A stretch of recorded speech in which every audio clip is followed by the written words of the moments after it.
ಎಲ್ಲಾ ಹಾನಿಯಿಂದ ಕೂದಲನ್ನು ರಕ್ಷಿಸುತ್ತೆ. ಬರೀ Amrut noni reach root premium hair oil. ನಮ್ಮ ಪೊಲೀಸರು ಸಂತ್ರಸ್ತೆಯನ್ನ ಹಗಲೂ ರಾತ್ರಿ ಹುಡುಕ್ತಾ ಇದ್ದಾರೆ. ದೂರು ನೀಡದಂತೆ ಮಹಿಳೆಯ ಮೇಲೆ ಒತ್ತಡ ಇದೆಯೇ? ಈ ಪ್ರಕರಣದಲ್ಲಿಯೂ ಪ್ರಜ್ವಲ್ ರೇವಣ್ಣ ಪಾತ್ರವಿದೆಯೇ? ಇದೆಲ್ಲವನ್ನ ಎಸ್ಐಟಿ ತನಿಖೆ ನಡೆಸಬೇಕಾಗಿದೆ. ಹಾಗಾಗಿ ಇದು ಒಂದು ಕ್ಷುಲ್ಲಕ ಸಣ್ಣ ಪ್ರಕರಣ ಅಲ್ಲ.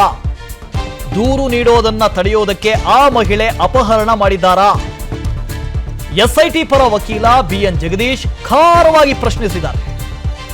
ನಮ್ಮ ಪೊಲೀಸರು ಸಂತ್ರಸ್ತೆಯನ್ನ ಹಗಲು ರಾತ್ರಿ ಹುಡುಕ್ತಾ ಇದ್ದಾರೆ. ನೋಡಿ, ಇದು ಪ್ರಾಥಮಿಕ ಪ್ರಶ್ನೆ. ಇಲ್ಲಿ ಏನು ಹೇಳ್ತಾ ಇದ್ದಾರೆ ರೇವಣ್ಣ ಅವರ ಪರವಾದ ವಕೀಲರು? ನೋಡಪ್ಪ, ಅಂಥ ಸೆಕ್ಷನ್ ಏನು ಇಲ್ಲ, ನನ್ನ ಕಕ್ಷಿದಾರರು ಹೇಳ್ಕೊಳ್ಳುವಂತ ಏನು ಅಪರಾಧ ಮಾಡಿಲ್ಲ. ಆಯ್ತು ಸ್ವಾಮಿ, ಹೇಳ್ಕೊಳ್ಳುವಂತ ಅಪರಾಧ ಮಾಡಿಲ್ಲ. ಕಿಡ್ನಾಪ್ ಆಗಿರೋದು ಸತ್ಯನಾ? ಅಪಹರಣ ಆಗಿರೋದು ಸತ್ಯನಾ? ಅಪಹರಣ ಮಾಡಿದ್ದು ಯಾರು? ಪ್ರಾಥಮಿಕ ಪ್ರಶ್ನೆ. ಯಾರು ಅಪಹರಣ ಮಾಡಿದ್ರು? ಯಾಕಾಗಿ ಅಪಹರಣ ಮಾಡಿದ್ರು? ಸಣ್ಣದೇ ವಿಷಯ ಆಗಿರ್ಲಿ, ಸೆಕ್ಷನ್ಗಳು ಬೇರೆದೇ ಆಗಿರ್ಲಿ, ಅವ್ರನ್ನ ಅಪಹರಣ ಮಾಡಿದ್ ಯಾರು ಸ್ವಾಮಿ? ಯಾಕಾಗಿ ಅಪಹರಣ ಮಾಡಿದ್ರಿ? ಹಗಲು ರಾತ್ರಿ ನಮ್ಮ ಪೊಲೀಸರು ಅವ್ರನ್ನ ಹುಡುಕ್ತಾ ಇದ್ದಾರೆ. ಎಲ್ಲೋ ಒಂದು ಕಡೆ ದೂರು ಕೊಡಬಾರದು ಅನ್ನೋ ಕಾರಣಕ್ಕೆ ಅಪಹರಿಸಿದ್ದೀರಾ? ಈ ಪ್ರಕರಣದಲ್ಲಿಯೂ ಪ್ರಜ್ವಲ್ ರೇವಣ್ಣ ಅವರ ಪಾತ್ರ ಇದೆಯಾ? ಯಾಕೆ ಅಂದ್ರೆ ಕಂಪ್ಲೇಂಟ್ ಕೊಡುವಂತಹ ಸಂದರ್ಭದಲ್ಲಿ ದೂರುದಾರರು ರಾಜು HD ಅವರು ಹೇಳಿದ್ದಾರೆ, ನನ್ನ ತಾಯಿಯ ವಿಡಿಯೋ ಕೂಡ ವೈರಲ್ ಆಗಿದೆ, ನನ್ನ ತಾಯಿಯ ಮೇಲೆ ಅತ್ಯಾಚಾರ ಆಗಿದೆ, ಲೈಂಗಿಕ ದೌರ್ಜನ್ಯ ಆಗಿದೆ, ಅದನ್ನ ವಿಡಿಯೋ ಚಿತ್ರೀಕರಿಸಿ ಆ ವಿಡಿಯೋವನ್ನ ಸಾಮಾಜಿಕ ಜಾಲತಾಣದಲ್ಲಿ ಹರಿಬಿಟ್ಟಿದ್ದಾರೆ. ಹಾಗಾಗಿ ಈ ಕೇಸ್ನಲ್ಲಿ ಕೇವಲ A1 A2 HD Revanna Satish Babanna ಮಾತ್ರನೋ ಅಥವಾ ಪ್ರಜ್ವಲ್ ರೇವಣ್ಣ ಅವರ ಪಾತ್ರವೂ ಕೂಡ ಈ ಕೇಸ್ನಲ್ಲಿ ಇದೆಯೋ? ಇದರ ವಿಚಾರಣೆ ಆಗಬೇಕೋ ಬೇಡವೋ ಪ್ರಶ್ನೆ ಮಾಡ್ತಾ ಇದ್ದಾರೆ ಎಸ್ಐಟಿ ಪರವಾದಂತಹ ವಕೀಲರು. ಇದೆಲ್ಲವನ್ನ ಎಸ್ಐಟಿ ತನಿಖೆ ನಡೆಸಬೇಕಾಗಿದೆ. ಇದು ಜಟಿಲವಾದಂತಹ ಸಮಸ್ಯೆ, ಜಟಿಲವಾದಂತಹ ಕೇಸ್.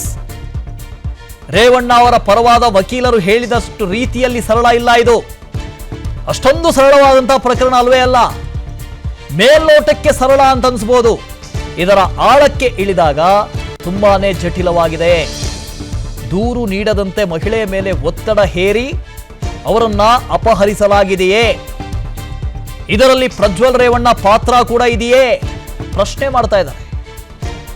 ಎಲ್ಲವನ್ನ ಎಸ್ಐಟಿ ತನಿಖೆ ನಡೆಸಬೇಕಾಗಿದೆ. ಹಾಗಾಗಿ ಜಾಮೀನು ಕೊಡಬಾರದು ರೇವಣ್ಣ ಅವರಿಗೆ ಅಂತ ಎಸ್ಐಟಿ ಪರವಾದ ವಕೀಲರು ವಾದ ಮಂಡನೆಯನ್ನು ಮಾಡ್ತಾ ಇದ್ದಾರೆ. ನನ್ನ ಜೀವನದಲ್ಲಿ ನಾನು ಮಾತ್ರವಲ್ಲ, ನನ್ನ ಕೂದಲು ಕೂಡ ಆಗಿರ್ಬೇಕು ಸ್ಟ್ರಾಂಗ್ ಅಂಡ್ ಸ್ಟೈಲಿಶ್. ಬರೀ Amrut noni reach root premium hair oil ನೊಂದಿಗೆ. Reach root premium hair oil. ಇದರಲ್ಲಿ ರೇವಣ್ಣ ಪರವಾದ ವಕೀಲರು ಹೇಳ್ತಾ ಇದ್ದಾರೆ, ಅಂಥ ಅಪರಾಧ ಏನು ಮಾಡಿಲ್ಲ ನನ್ನ ಕಕ್ಷಿದಾರರು. ಅವ್ರ ಮೇಲಿರೋದು 364A, 365, 34 ಸೆಕ್ಷನ್ಗಳು ಇವೆಲ್ಲವೂ ಕೂಡ ನಾನ್ ಬೇಲೆಬಲ್ ಅಫೆನ್ಸ್ ಅಂತ ಇವರು ಹೇಳ್ತಾ ಇದ್ದಾರೆ. ಅದು ಬೇಕು ಅಂತಲೇ ಮಾಡಿದ್ದಾರೆ. 363 ಸೆಕ್ಷನ್ ಇದು ಕೂಡ ಅಪಹರಣದ ಬಗ್ಗೆ ಮಾತಾಡುತ್ತೆ. ಅದು ಬೇಲೆಬಲ್ ಅಫೆನ್ಸ್, ಜಾಮೀನು ಸಹಿತವಾದಂಥ ಅಪರಾಧ.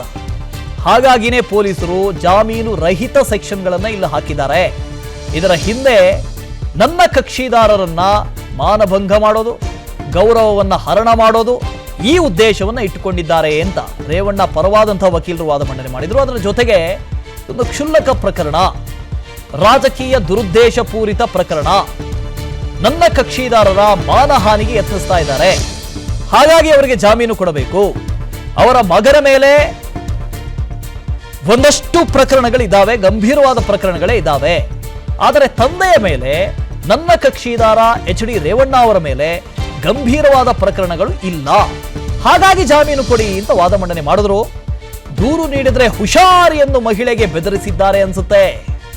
ಎಸ್ಐಟಿ ಪರವಾದಂತಹ ವಕೀಲರು ವಾದ ಮಂಡನೆ ಮಾಡ್ತಾ ಇದ್ದಾರೆ. ಆ ಮಹಿಳೆಯ ಜೀವ ನಮಗೆ ಅತಿ ಮುಖ್ಯ.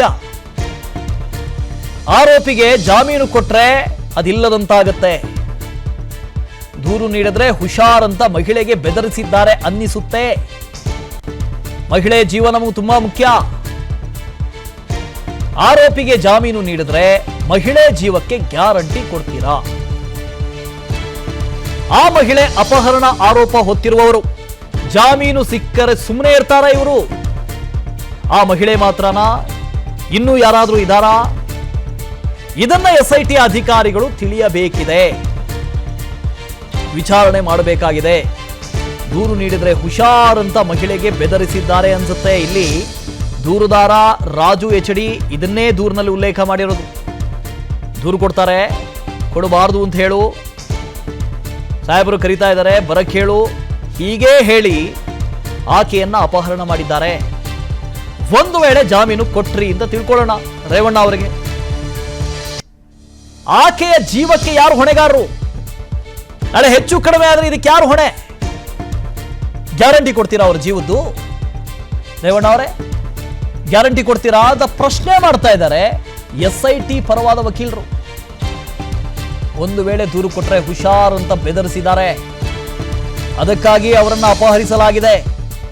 ಅಜ್ಞಾತ ಸ್ಥಳದಲ್ಲಿ ಎಲ್ಲಾದರೂ ಇಟ್ಟಿದ್ದಾರೆ.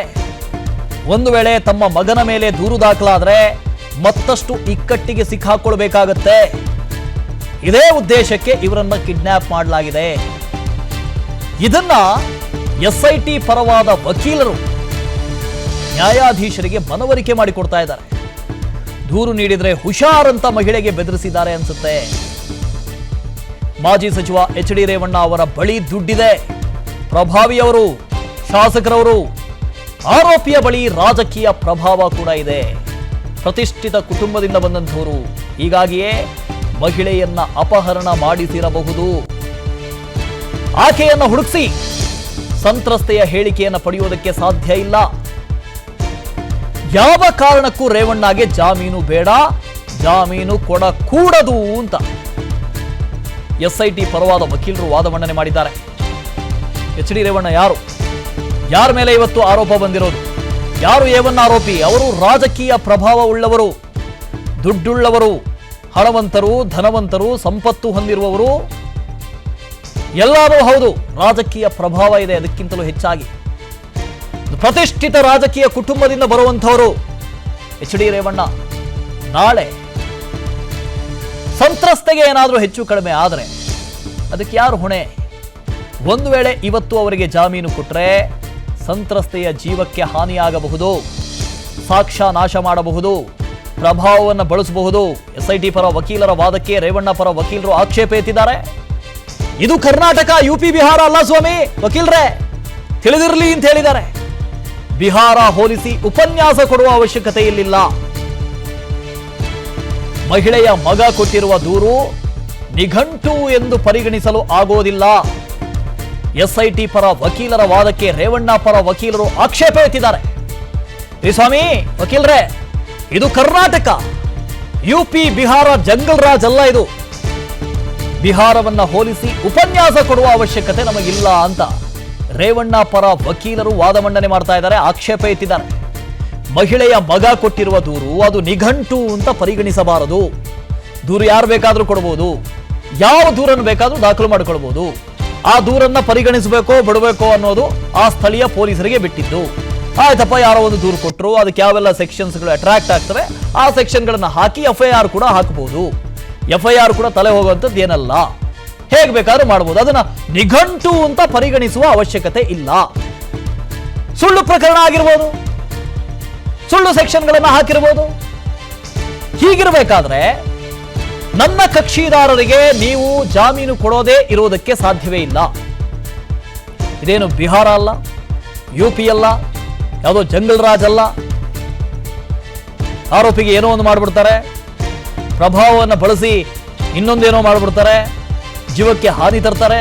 ಈ ಥರದನ್ನು ಹೇಳೋದಕ್ಕೆ ಇದು ಕರ್ನಾಟಕ, UP ಅಲ್ಲ, ಬಿಹಾರ ಅಲ್ಲ ಅಂತ ಬಿಹಾರವನ್ನು ಉಲ್ಲೇಖಿಸಿ ವಾದ ಮಂಡನೆ ಮಾಡಿದ್ದಾರೆ ರೇವಣ್ಣ ಪರವಾದಂತಹ ವಕೀಲರು. ಅನುಕ್ಷಣದ ಸುದ್ದಿಗಳಿಗಾಗಿ ವಿಸ್ತಾರ ನ್ಯೂಸ್ ಯೂಟ್ಯೂಬ್ ಚಾನೆಲ್ ಸಬ್ಸ್ಕ್ರೈಬ್ ಮಾಡಿ. ಹೊಸ ಸುದ್ದಿಗಳ ನೋಟಿಫಿಕೇಶನ್ಗಾಗಿ ಬೆಲ್ ಐಕಾನ್ ಕ್ಲಿಕ್ ಮಾಡಿ. ಲೇಟೆಸ್ಟ್ ಅಪ್ಡೇಟ್ಸ್ಗಾಗಿ www.vistaranews.com ವೆಬ್ಸೈಟ್ಗೆ ವಿಸಿಟ್ ಮಾಡಿ. ಅಂಗೈಯಲ್ಲೇ ಜಗತ್ತಿನ ಸುದ್ದಿ ತಿಳಿಯಲು ವಿಸ್ತಾರ ನ್ಯೂಸ್ ಕನ್ನಡ ಆಪ್ ಡೌನ್ಲೋಡ್ ಮಾಡಿ.